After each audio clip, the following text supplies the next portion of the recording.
Yo guys, today I have something pretty special for you all.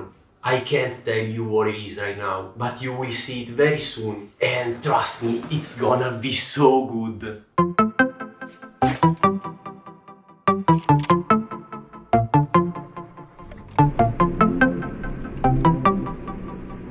Okay guys, we just arrived at the designated location. Now we just have to wait for the surprise.